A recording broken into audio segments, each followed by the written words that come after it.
हमारी लास्यानंदिता गारू मन जरिगिन road accident లో దుర్మరణం పాలైన విషయం తెలిసి పార్టీ మొత్తం అదే విధంగా ప్రజలు మొత్తం కూడా దిగ్భ్రాంతికి తీవ్ర విస్మయానికి తీవ్రమైన బాధ కూడా అందరం కూడా ఆ అమ్మాయిని అదేందుకు తెలియదు కానీ దాదాపుగా 10-15 రోజులుగా వివిధ రకాల దుర్ఘటనలు వెంటాడడం చివరికి ఈ రకంగా వారు అకాల మరణం పాల్గొవడం మమ్మల్ని అందరినీ కూడా తీవ్రంగా బాధ పెట్టిన సందర్భం. దురదృష్టవశాత్తు నేను ఆ రోజు విదేశాల్లో ఉండడం వల్ల రాలేకపోయాను.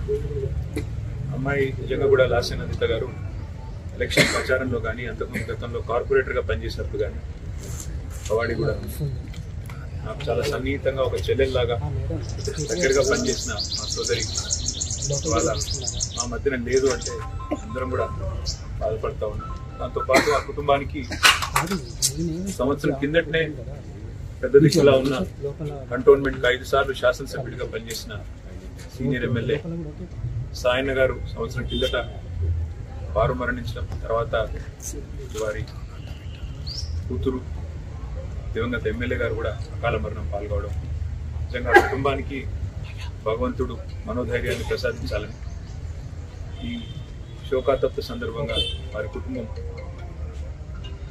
మనోధైర్యంతో నిబ్బరంతో ఉండాలని వారికి అండగా మేమందరం కూడా పార్టీ పరంగా గౌరవ కేసీఆర్ గారితో పాటు పార్టీ పరంగా అందరం కూడా ఉంటాం. వారికి ఏ కష్టం వచ్చినా ఏ దుఃఖం వచ్చినా ఏ రకమైన అవసరం వచ్చినా మేమందరం కూడా అండగా సోదరుల్లాగా నిలబడతామని చెప్పి కూడా వారికి తెలియజేస్తూ కంటోన్మెంట్ ప్రజలు కూడా మంచి మెజారిటీతో అమ్మాయిని గెలిపించారు.